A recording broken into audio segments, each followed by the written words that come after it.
께서 응답하실 줄 믿습니다. 오늘은 고난이 닥쳤을 때 여호사밧의 태도, 고난이 닥쳤을 때 여호사밧의 태도라고 하는 제목으로 말씀을 전하려고자 합니다. 이번 주 또 다음 주 또 그 다음 주 이렇게 3주에 걸쳐서 여호사밧의 태도라고 하는 큰 제목을 가지고 함께 좀 은혜를 나누고자 합니다. 사실 여호사밧에 관한 중요한 내용인데요. 그래서 3주 동안에 이 역대하 20장 말씀을 좀 많이 묵상하시기를 바랍니다.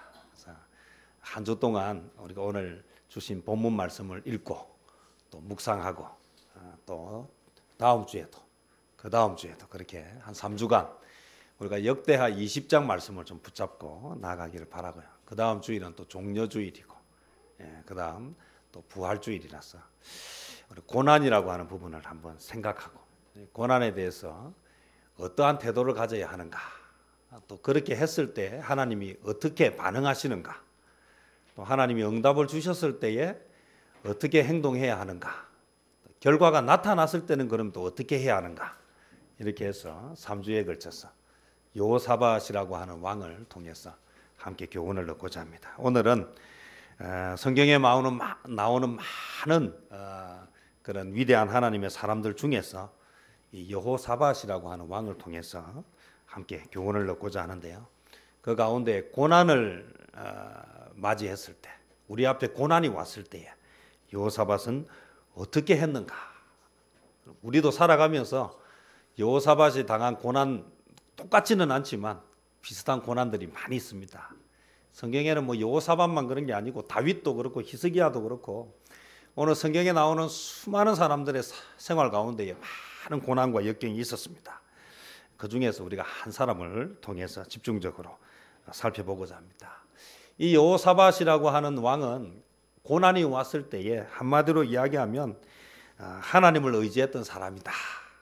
그래서 우리가 이제 하나님을 의지하는 것이 구체적으로 어떻게 하는 것인지, 또 그렇게 했을 때 어떤 결과가 나타나는지, 그러면 그는 어떻게 하나님을 의지할 수 있었는지, 그는 하나님을 어떻게 믿었는지, 이러한 것들을 우리가 또 배우고 또 우리가 이것을 기도의 제목으로 삼기를 바랍니다. 특별히 그는 고난이 닥쳐왔을 때에 금식을 선포하는 왕이었습니다. 여기에 중요한 교훈이 있습니다. 오늘 우리가 살아가면서 어려움이 오고 고난이 왔을 때에 우리도 뭘 해야 되겠는가? 금식을 해야 되겠다. 아이고 한 끼만 굶으면 머리가 어찌러찌하고 그래서 한 걸음도 뗄 수가 없는데 밥을 굶으라는 이야기가 아니에요.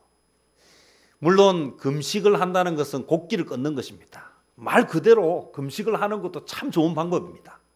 그러나 여러 가지 여건상 금식을 할 수 없는 분들이 있어요. 예를 들면 나이가 많으신 분들은 밥심으로 살기 때문에 금식하면 안 됩니다. 이런 분들은 밥을 먹고 대신에 금식하는 마음으로 집중하는 거죠. 이 금식을 한다라고 하는 이 궁극적인 의미는 한마디로 이야기하면 내가 하고자 하는 나의 생각과 나의 방법을 내려놓는다, 이 말입니다. 그래서 고난이 오고 어려움이 왔는데 이걸 내가 어떻게 할 수가 없어요. 도저히 내 힘으로 할 수 없는 그런 큰 고난이 왔을 때에 금식한다, 이 말은 내 방법을 내려놓는다. 사실 뭐 내려놓지 않으면 뭐 뾰족한 수가 있습니까? 뭐 할 방법도 없는데 1단계는 뭐부터 해야 된다? 내 방법을 내려놓는 것이다. 자신의 방법을 내려놓는다는 것은 대단히 중요합니다. 오늘 우리가 여호사밧이 고난이 왔을 때에 금식하면서 자기의 방법을 내려놓았던 것처럼 우리도 어려움이 오면 내 방법을 내려놓고 일단 내가 하고자 하는, 내가 할 수 있는 모든 것들을 좀 내려놓고 그 다음에 방법을 강구해야 한다. 이 가도카와 요시히코라고 하는 일본 사람인데요. 그가 쓴 책에 보면 머리 좋은 사람보다 느낌 좋은 사람이란 제목이 있어요. 이 책에 아주 재미있는 내용이 하나 있어서 소개를 하고자 합니다. 이 책의 저자는 영업사원들, 영업을 하는 사람들을 모아놓고 정신교육을 시키는 거예요. 영업은 힘든 것입니다. 영업은 쉽게 하기가 어렵습니다. 대신에 이 영업은 잘만 하면 월급쟁이가 상상할 수 없는 돈을 버는 그런 자리예요. 그래서 영업을 하는 사람들을 앉혀놓고 정신교육을 해주는 강사인데 이 사람이 강조하는 것 중에 하나가 미소예요. 그래서 영업을 하려면 뭐가 있어야 된다? 미소가 있어야 된다. 잘 되기를 바라시면 우리도 우리 얼굴에 뭐가 있어야 됩니까? 미소가 있어야 돼요. 그래서 직원들을 불러놓고 미소에 관해서 가르치는 거예요. 그런데 미소를 가르치기 전에 영업 실적하고 미소를 가르치고 나서 영업 실적이 어떻게 차이가 나는지 조사를 해서 통계를 냈어요. 그래서 6개월 동안 미소를 배우기 전에 6개월 동안의 영업 실적하고 미소에 관해서 배우고 난 뒤에 6개월 뒤에 영업 실적을 비교를 했더니 아주 놀라운 결과가 나왔습니다. 그래서 미소 훈련을 받은 사람들이 장사하는 옷가게 매출이 6개월 만에 2.5배가 올랐습니다. 6개월 만에 2.5배가 올랐어요. 그 다음에 화장품 가게에서는요, 평균 사람들이 왔을 때 미소 교육을 받기 전에 평균 구매액이 1,200엔이었는데 미소 교육을 받고 난 뒤에 1,500엔이 됐어요. 그 다음에 대형 서점에 가면 고객 불만족 이렇게 많아요. 그런데 미소 훈련을 받기 전에 불만 사례하고 미소 교육을 받고 난 이후의 불만 사례가 3분의 1로 줄어버렸어요. 슈퍼마켓에서 계산을 하는데 이 계산 착오가 그전에는 월 3만 엔이라고 하는 금액이 착오가 늘 났는데 미소를 가르치고 나서 계산을 시켰더니 월 3만 엔이 100엔으로 줄어버렸어요. 편의점에 직원이 미소 교육을 받기 전에 할 때 절도범이 많았는데 미소 교육을 받고 나서 6개월 동안에 보니까 절도범이 현저히 줄어들어 버렸어요. 이게 미소 교육을 받고 난 이후와 받기 전에 모습이 달라졌다. 우리가 이거 하나만 가지고 우리 가게를 한번 쭉 둘러보시면요, 주인이나 종업원이 웃고 있다. 그러면 이 가게는 매출이 좋겠다. 그런데 이게 뭐가 기분이 나쁜지 막 울퉁불퉁하게 있다. 그러면 이 집은 장사가 잘 안 되겠구나. 이렇게 생각하면 정확하게 맞습니다. 이 미소가 얼마나 중요한지. 그리고 미소라고 하는 이야기는 곧 무엇인가 하면요, 태도를 말하는 것이에요. 오늘 우리가 어떤 일을 할 때 이왕에 하는 일인데 어떤 태도를 가지고 그 일을 하느냐에 따라서 결과가 판이하게 달라진다. 그러면서 이 저자가 이 책에 이렇게 이야기합니다. 미소는 마음의 긴장을 풀어주는 최고의 완화제다. 미소는 좋은 인간관계를 형성해주는 사랑의 다리가 된다. 기적은 밝은 미소에서부터 출발한다. 여러분의 표정은 어떻습니까? 스스로의 한번 거울을 한번 보시고, 나는 평소에 미소를 좀 많이 이렇게 나타내는 사람인가, 아니면 인상을 팍 쓰고 있는 사람인가. 사실 이런 설교하면 제일 찔리는 사람이 누구겠습니까? 제가 제일 찔리죠. 제가 평소에 표정이 잘 없어요. 그래서 많이 웃으려고 하고요. 어떤 일을 할 때 웃느냐 웃지 않느냐는 대단히 중요합니다. 저의 웃는 모습을 본 사람들은요, 전부 뭐라고 이야기하는가 하면요, 야, 목사님 너무 좋은 사람처럼 보여요. 그래요. 근데 제가 화내는 모습만 본 사람들은요, 목사님은 다가가기가 너무 어려워요. 미소를 짓느냐 짓지 않느냐가 얼마나 많은 차이를 불러오는지. 저는 오늘 미소에 관한 이야기를 하고자 하는 것이 아닙니다. 한 사람의 인생을 결정짓는 것은 그 사람의 태도가 결정짓는다. 그래서 성경에 나오는 많은 사람들이 있었지만 그들 중에 특별한 기적을 경험했던 사람들은 뭐가 달랐다? 태도가 달랐습니다. 사람은 누구나 좋은 일이 있으면 뭐 웃지 말라 그래도 다 뭐하고 다닙니까? 웃고 다닙니다. 그래서 입이 어디에 걸린다고 이야기합니까? 귀에 걸렸다. 입에 귀에 걸렸다. 입이 귀에 걸렸다 할 정도로 웃고 다닙니다. 이거는 뭐 가르치지 않아도 누구나 다 그렇게 해요. 자, 그럼 문제는 어려움이 왔을 때, 고난이 왔을 때, 시련이 왔을 때 그러면 어떻게 하느냐? 대부분의 사람들은 어떻게 합니까? 그때에 미소가 사라지고 표정이 굳어지고 그런 마음으로 일을 하고 그런 마음으로 생활하기 때문에 문제는 점점 더 어려워지는 그런 상황으로 간다는 것입니다. 내가 그 상황을 어떻게 보느냐의 태도에 따라서 달라진다. 어차피 내가 뭘 해도 답이 안 나오지 않을 때는 뭐 하면 됩니까? 염려하고 걱정하지 말고 뭘 하면 됩니까? 내려놓아 버려야 돼. 내 힘으로 안 되는 일, 내 힘으로 어찌할 수 없는 어려움과 고난이 왔을 때에 내려놓는 거기서부터 시작된다. 여호사밧이라고 하는 왕은요, 모압 자손과 암몬 자손들이 마온 사람들과 함께 대군을 이끌고 쳐들어왔을 때에 그의 힘으로 어찌할 수 없다라고 생각되는 그 순간 뭐를 했습니까? 자기의 것을 내려놓았습니다.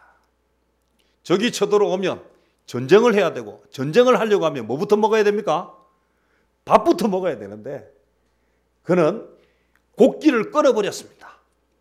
혼자만 끊은 것이 아니라 온 백성들에게 뭐 하라고요? 금식하라. 뭐 하자는 말입니까? 지금 적이 왔는데 싸워야 되는데 밥심으로 일하고 밥심으로 전쟁해야 되는데 굶어라. 이건 포기하는 것이 아닙니다. 내가 해도 안 되는 것은 자꾸 붙잡고 있으면 뭐가 됩니까? 집착이 되고 그것은 나를 더 뭐하게 만듭니까? 더 힘들게 만들고 결국은 더 어려움으로 몰아간다. 여호사밧은 고난이 닥쳤을 때에 자신의 방법을 내려놓았습니다. 오늘 저와 여러분 어려움이 오고 뭐가 잘 안 될 때는 뭘 내려놔야 됩니까? 내 방법을 내려놓아야 돼요. 오늘 우리가 교회 일을 하는 것도 마찬가지고 가정도 마찬가지입니다. 내 마음대로 되는 게 별로 없어요. 자식이 마음대로 됩니까? 아니면 배우자가 마음대로 됩니까? 아니면 부모가 마음대로 됩니까? 그럼 자기 자신은 마음대로 됩니까? 안 되는 게 너무 많을 때는 그것 때문에 속끓이고 애태우지 말고 뭐 해야 됩니까? 내려놓아 버려야 돼요. 저도 생각하다 보니까 비전 위드 생각하면 내가 뭘 하려고 자꾸 생각하니까 힘이 들어요. 그래서 뭐 했습니까? 내려놓았습니다. 하나님의 일인데 하나님이 하시겠지. 내려놓고 나니까 뭐가 생겼습니까? 마음의 평안이 생겼습니다.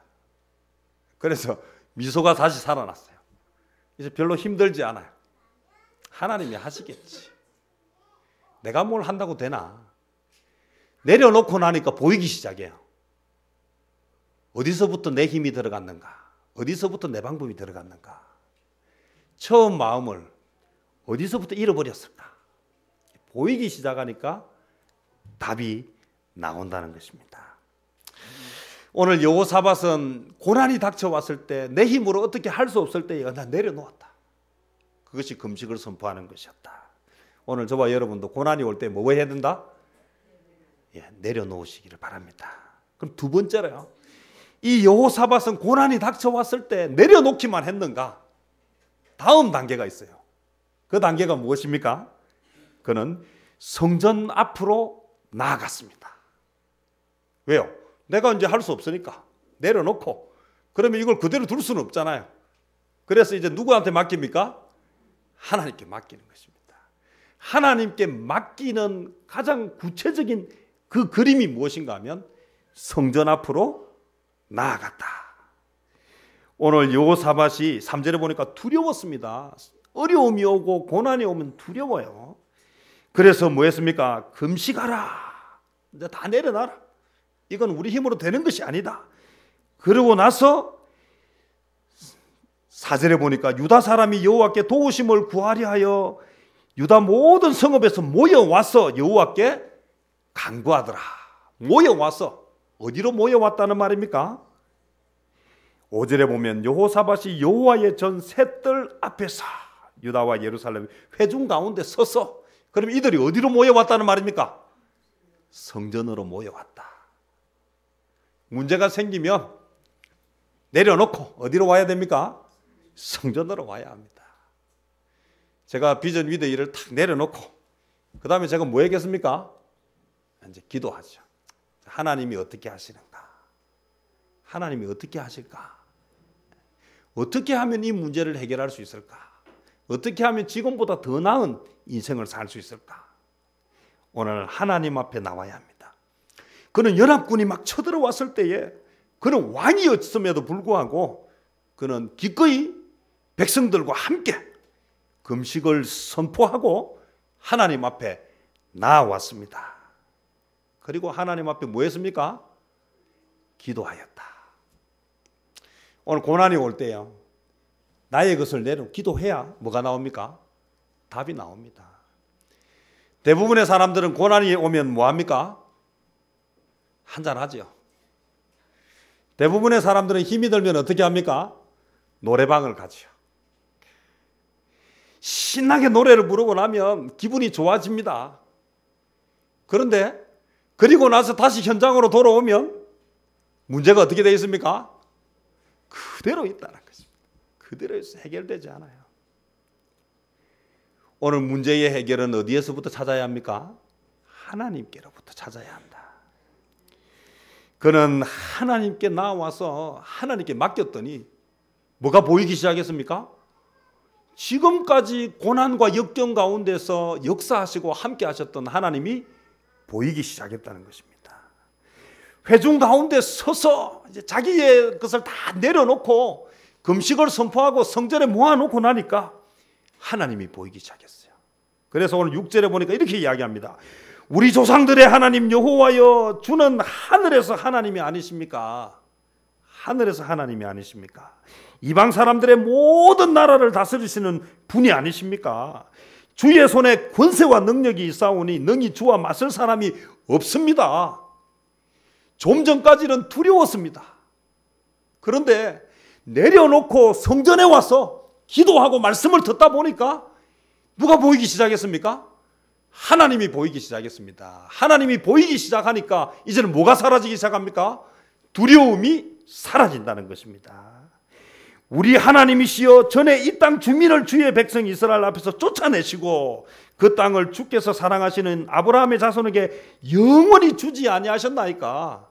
지금 우리가 여기까지 온 것이 누구의 은혜입니까? 하나님의 은혜 아닙니까? 누구의 도움입니까? 하나님의 도움 아닙니까? 언제 내가 한 것이 있습니까? 하나님이 다 하셨죠. 언제 하나님의 역사가 일어났습니까? 기도할 때 일어났다는 사실을 알게 되었고, 기도하다 보니까 잊어먹고 있던 누가 떠오르기 시작했습니까? 하나님이 떠오르기 시작했다는 것입니다.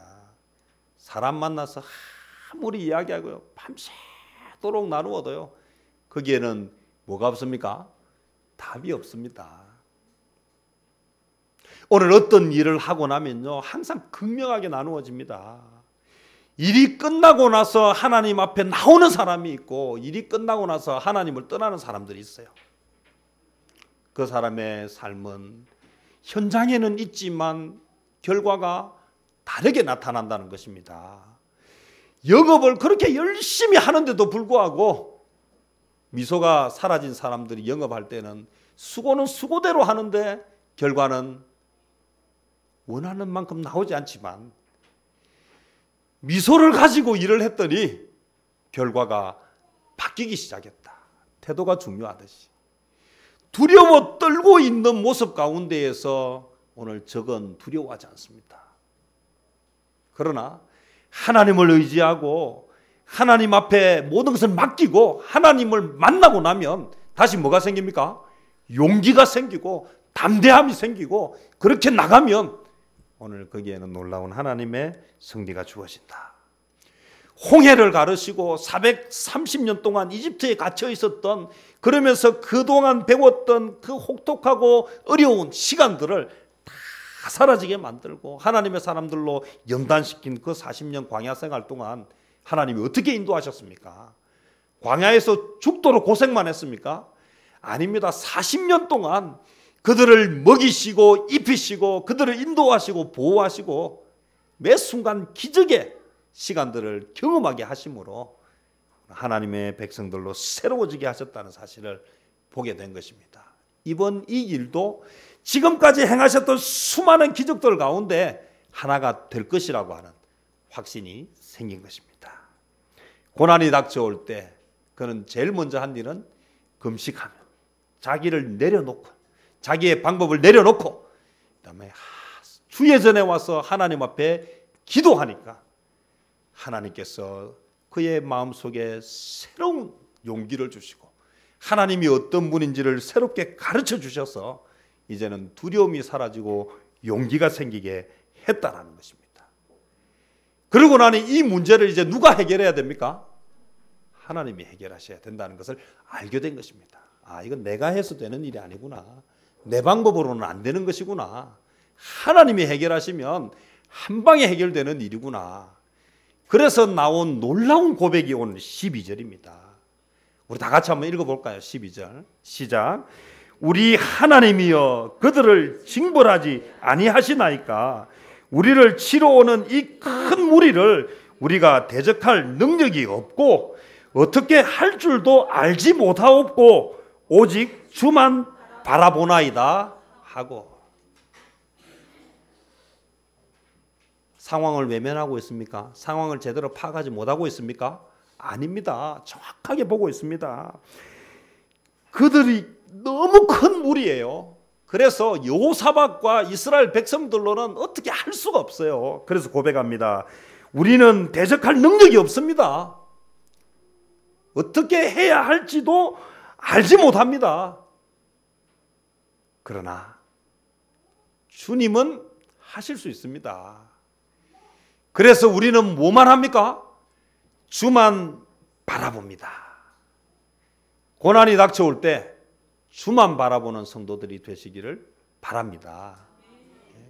여호사밧의 태도 가운데 우리가 배워야 할 것은 고난이 왔을 때에 자기를 내려놓고 그 다음에 주님 전에 나와서 일단은 두려우니까 주님 전에 나와서 하나님께 찬양하고 하나님께 기도하고 하나님의 말씀을 듣는 중에 하나님이 깨닫게 하시고 새로운 용기를 주시고 힘을 주시니까 놀라운 고백을 합니다. 나는 할 능력도 없고 나는 어떻게 해야 될지 알지도 못하지만 전능하신 하나님이 하실 것입니다. 그래서 나는 주만 바라봅니다. 주님께서 나의 모든 문제를 해결하실 것입니다. 여기에 뭐가 생깁니까? 절대 긍정이라고 하는 믿음이 생깁니다. 누가 함께 하시면? 하나님이 함께 하시면. 큰 무리이기 때문에 죽었다 깨나도 10번 죽었다 깨나도 나는 할 수 없지만 나는 이 문제를 해결할 능력이 없고 알 수도 없지만 내가 믿는 하나님, 내가 기도하는 하나님, 지금까지 나와 함께 하시고 나를 도와주셨던 그 하나님이 함께 하시면 나를 대신에 싸우시면 내가 능히 기적을 경험하게 될 것이라고 하는 이 믿음 때문에 주만 바라봅니다. 주만 바라봅니다. 고난이 닥쳐올 때 주만 바라보는 성도들이 되시기를 바랍니다. 주변에 많은 사람들이 주님을 바라보지 아니하고 이때 주님은 술주자가 되면 안 됩니다. 이전에 제가 자주 인용했는데요. 위대하고 강하신 주님, 우리 주 소주님 되면 안 됩니다. 위대하고 강하신 주님, 우리 주 맥주님이 되면 안 됩니다. 양주님이 되면 안 됩니다. 술잔을 높이 들고 흔들며 건배를 하면 안 됩니다. 위대하고 강하신 주님은 우리 주님, 전능하신 주님이 되시기를 바랍니다. 깃발을 높이 들고 좀 달려갑시다. 언제까지 막 인상 쓰고 살면서 거기서 계속해서 해결이 나오지 않는데, 답이 나오지 않는데 언제까지 그렇게 가시렵니까? 두렵습니까? 어떻게 해야 될지 모르겠습니까? 뭐 하면 됩니까? 내려놓으십시오. 이건 안 된다. 내 힘으로 안 되는 것이다. 자, 그 다음 뭐 하자고요? 주님 전에 오십시오. 싸들고 오십시오. 시간에 관계없이 오십시오. 그리고 주님을 의지하십시오. 주만 바라보십시오. 그러면 우리 안에 뭐가 생깁니까? 담대함이 생깁니다. 주님 하시면 됩니다 라고 하는 절대 믿음이 생깁니다. 주님만 바라보고 달려가는 저와 여러분 되시기를 주님의 이름으로 축원합니다. 기도하겠습니다.